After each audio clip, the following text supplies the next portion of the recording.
ser el arte de lo imprevisto. Quando o direito dos jogadores em Portugal era não ter direitos nenhuns. O investigador Pierre Marie, do projeto Rebobinar, fala sobre a criação do sindicato em 1972 e as primeiras conquistas no pós-25 de Abril, entre elas o direito de opção.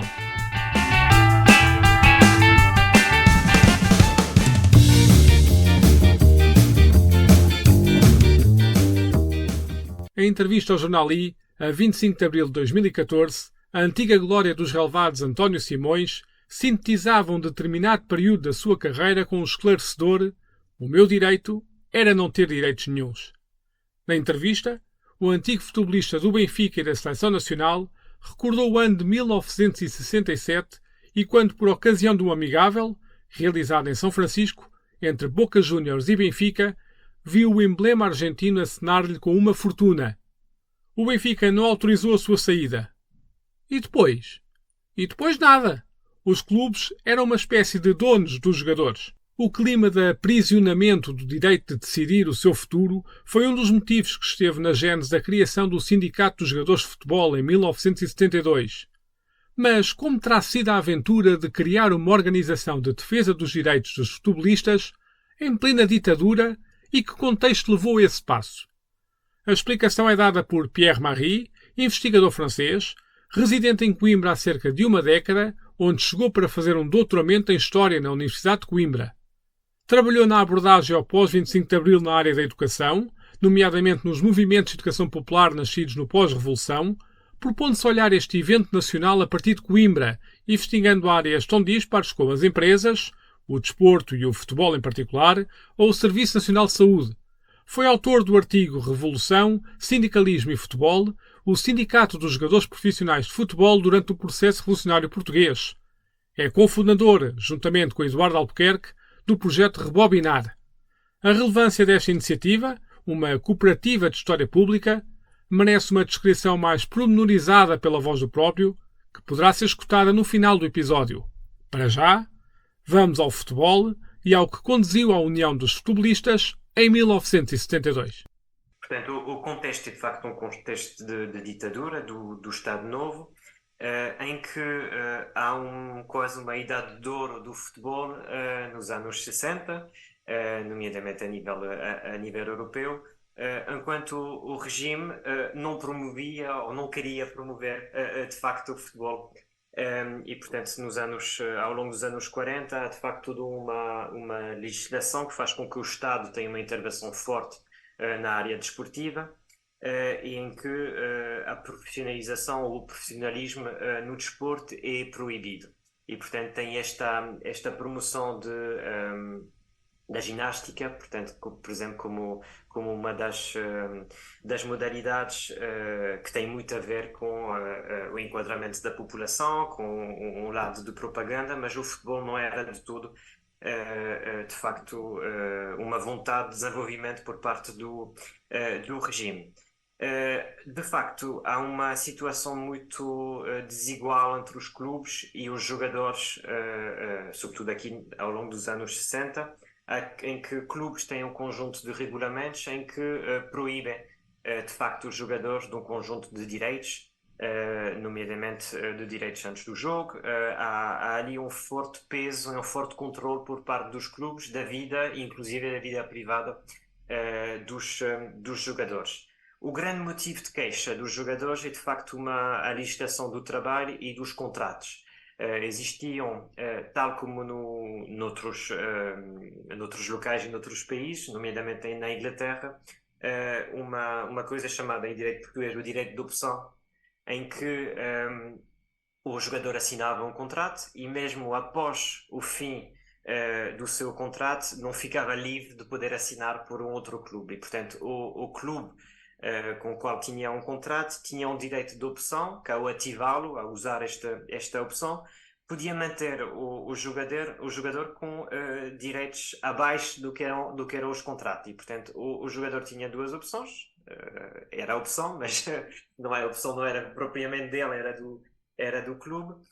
em que ou aceitava as novas condições ou então renunciava à sua carreira e não podia voltar a se inscrever com clubes na mesma federação. E, portanto, havia de facto uma grande dificuldade de ver o jogador como um trabalhador qualquer, porque de facto eram quase uma ilha à parte, sabendo que mesmo os trabalhadores comuns neste período também não tinham muitos direitos sociais. E, portanto, este período de ditadura foi isso.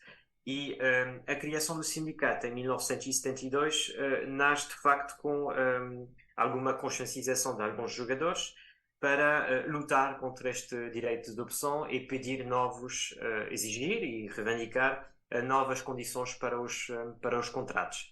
Ele nasce em 72, numa altura de abertura política. Há alguma esperança com a chegada ao poder do Marcelo Caetano, que rapidamente vão cair por terra, porque a tal primavera marcelista, como se chama muitas vezes, durou muito pouco, foi sobretudo esperança, e o regime voltou rapidamente ao que era, uma repressão forte, falta de direitos para os trabalhadores, mas, no entanto, há a criação do sindicato, no formato dos sindicatos do Estado Novo, portanto o nome era mesmo o Sindicato Nacional dos Jogadores, em que o Artur Jorge já é o primeiro presidente em 72.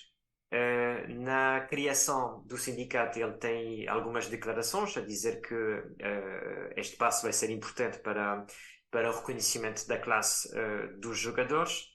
Mas, de facto, a realidade do regime, o contexto político e social deste fim do Estado Novo não permite, de facto, avançar para além da fundação do sindicato, que já é algo importante, porque permite, logo após a Revolução, já ter uma estrutura unificada e existente. Mas, a nível de reivindicações em si, não foi de facto possível avançar mais do que a criação deste sindicato. A criação do Sindicato dos Jogadores em Portugal nasce com atraso relativamente às lutas verificadas em outros países.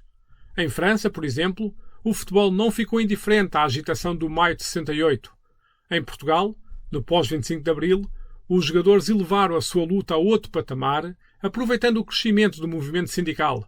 Das imagens da época, registra-se, por exemplo, o jogador Tony a entrar no Estádio da Luz com panfletos debaixo do braço e ameaças de greve a pairarem sobre a competição. Há dois contextos aqui que acho que são interessantes e que o sindicato português encontra-se de facto numa encruzilhada entre dois movimentos. O primeiro é um movimento internacional a nível de sindicatos de jogadores de futebol. E, portanto, há a criação de um conjunto de sindicatos, o inglês é o mais velho, mas o sindicato italiano é criado alguns anos antes. A FIFPro, portanto, o Sindicato Internacional de Jogadores, é criado em 65. O sindicato francês tem uma ação muito interessante no maio de 68, em que vai ocupar a federação com uma faixa dizendo que o futebol deve pertencer aos jogadores.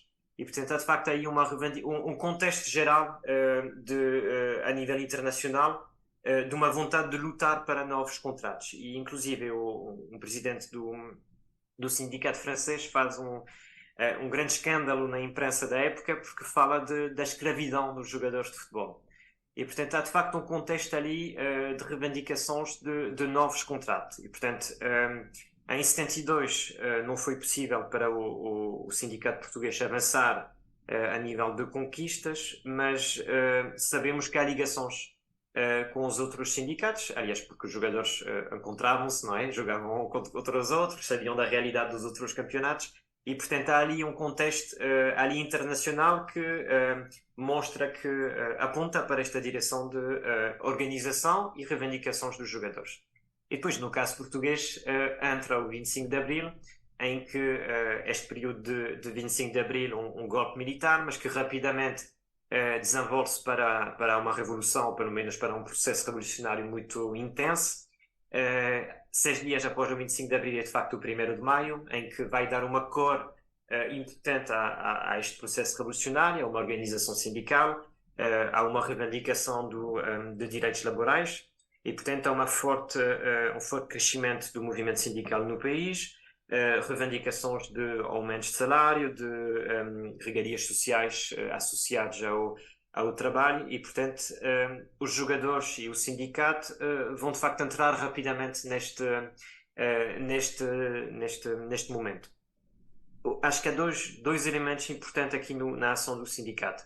A primeira é de facto de pensar, reivindicar e exprimir que o jogador é um trabalhador e, portanto, reconhecer que o clube é uma empresa e que o jogador, apesar de algumas luzes mediáticas que existiam sobre os mais conhecidos e os maiores jogadores, é um trabalhador e, portanto, é um trabalhador que tem que ter contrato de trabalho como os outros trabalhadores e associados a isso um conjunto de direitos sociais e, portanto, o sindicato dos jogadores vai de facto entrar num movimento que é geral a nível da sociedade portuguesa, que é exigir de facto direitos laborais e, portanto, eles vão entrar de facto no que foi o movimento sindical e aquele episódio do Tony em janeiro de 75 a entregar panfletos deve ser mesmo restituído neste contexto, porque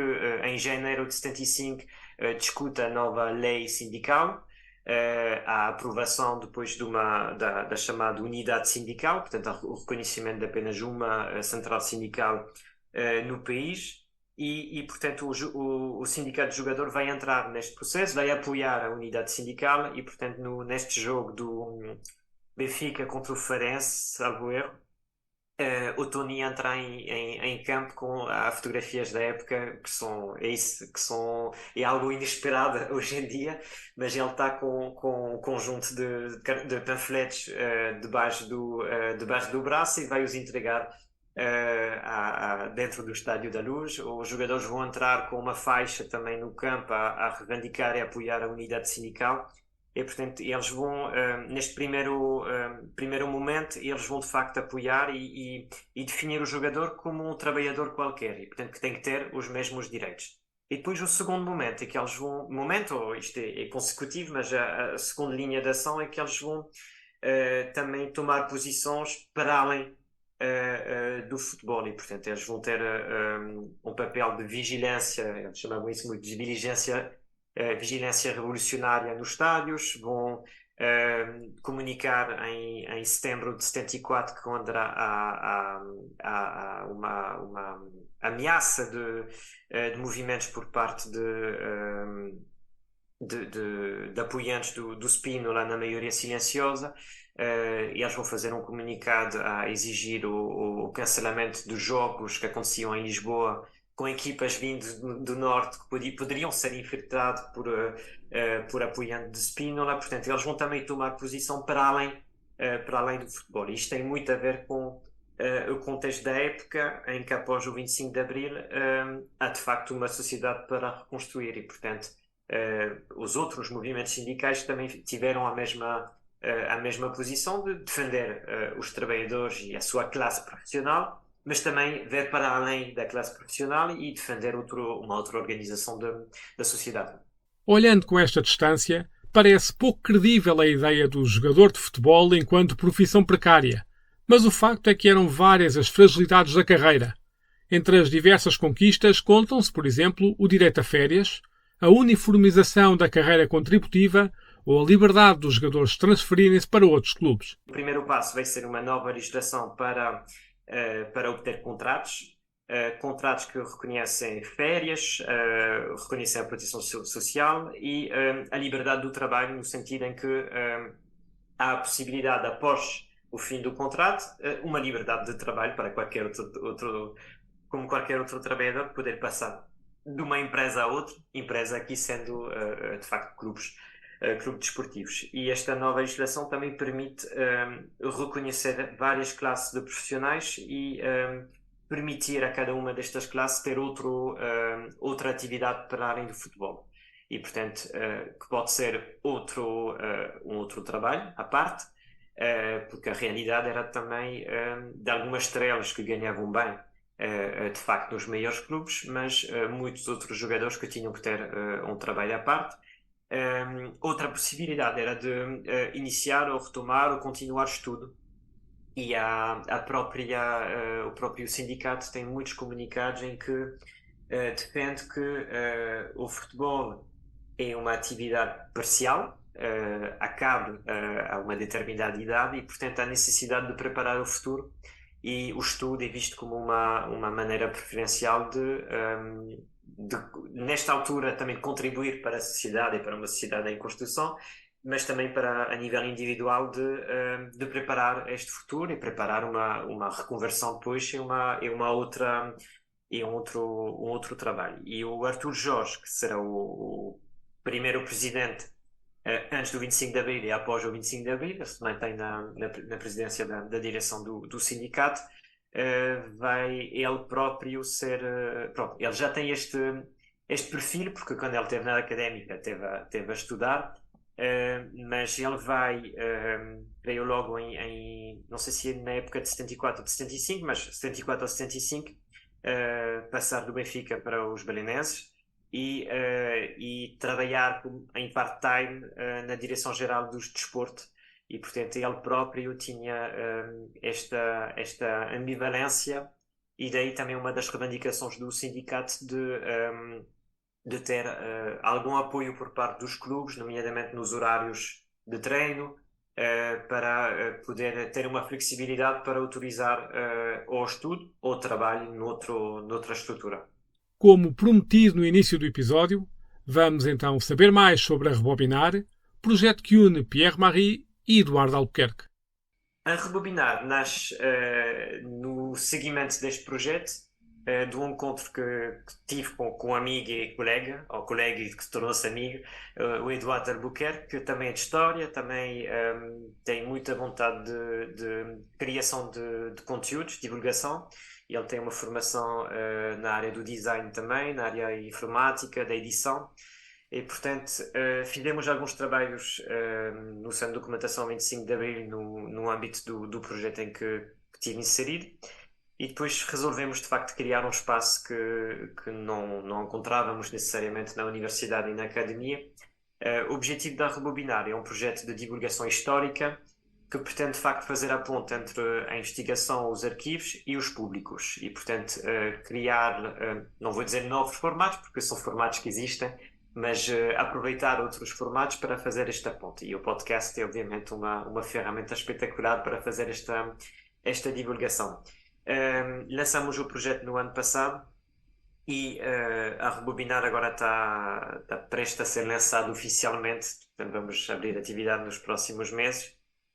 O objetivo é de podermos encontrar uma sustentabilidade económica ao nosso projeto através de consultoria científica, criação de conteúdos e organização de eventos, nomeadamente visitas guiadas. E, portanto, o objetivo é podermos trabalhar com instituições que queiram contar uma história, mas que precisam de uma validação científica, fazermos nós esta parte de contar a história através de conteúdos e depois termos estas visitas guiadas e atividades culturais, que aí são momentos preferenciais de trazer a história e os documentos para a rua e depois poder termos um contacto direto com os públicos. E estamos agora a desenvolver uma atividade que já aconteceu esta semana e vai acontecer na próxima semana, que são visitas guiadas sobre os acontecimentos do 25 de Abril em Coimbra, portanto com esta parte de documentação. E o desporto e o futebol é algo que do projeto é algo que nós que achamos muito interessante. Achamos que é potencialmente uma das maiores portas de entrada para a história.